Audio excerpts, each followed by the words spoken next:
L'Europe affronte cet hiver une situation aussi discrète qu'inquiétante, où le froid climatique se double d'un refroidissement stratégique.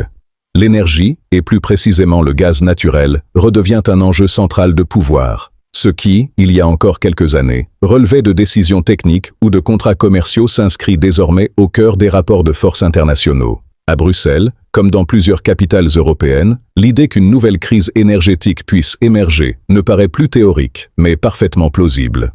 Officiellement, rien n'indique une rupture imminente. Les flux de gaz naturel liquéfié continuent d'arriver dans les ports européens, les infrastructures fonctionnent, et les discours publics se veulent rassurants. Pourtant, les chiffres racontent une autre histoire.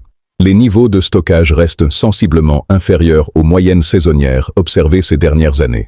Depuis le début de la période de chauffage, les réserves diminuent plus vite que prévu, sous l'effet combiné d'une demande élevée et de températures plus basses qu'anticipées. Chaque semaine de froid réduit la marge de manœuvre du continent.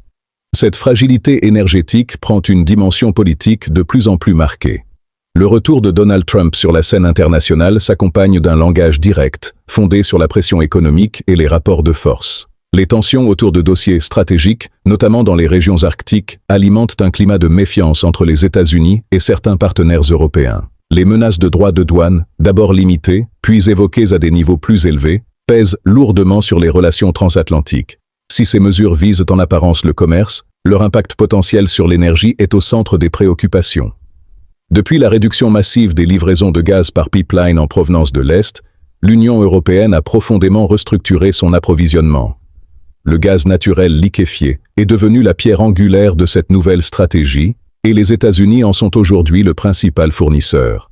Cette dépendance accrue confère à Washington un poids stratégique considérable dans l'équilibre énergétique européen. Il ne s'agit pas nécessairement de décisions explicites. Dans les marchés de l'énergie, les signaux politiques suffisent. Une déclaration, une menace commerciale ou une tension diplomatique peuvent provoquer des réactions immédiates. Les prix intègrent le risque. Les investisseurs ajustent leurs anticipations et la volatilité augmente. Pour les États européens, cela se traduit par des coûts énergétiques plus élevés, une pression supplémentaire sur les budgets publics et des difficultés accrues pour une industrie déjà fragilisée par le ralentissement économique. Dans ce contexte, le gaz cesse d'être un simple produit énergétique. Il devient un facteur de stabilité sociale et économique. Le chauffage des ménages, la compétitivité des entreprises et la continuité de certaines activités industrielles dépendent directement de décisions prises bien au-delà des frontières européennes. Cette réalité renforce un sentiment de vulnérabilité que les dirigeants peinent à dissiper. En parallèle, une question sensible refait surface dans les cercles décisionnels. Malgré les déclarations officielles sur la rupture avec les anciennes dépendances, certaines importations de gaz russe sous forme liquéfiée se poursuivent. Leur part reste limitée, mais suffisamment significative pour être perçue comme une option de secours en cas de tension majeure.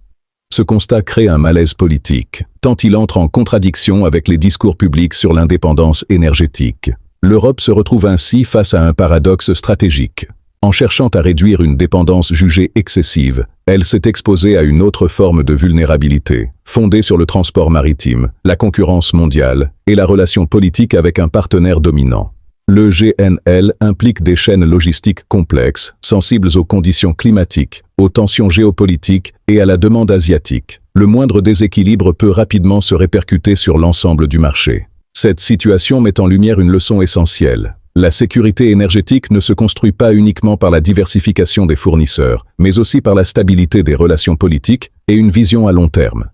L'hiver européen agit comme un révélateur, exposant les limites des solutions d'urgence et les contradictions entre ambitions politiques et réalités économiques. À mesure que la saison avance, une question demeure en suspens. Jusqu'où l'Europe est-elle prête à aller pour garantir son approvisionnement et à quel prix politique ?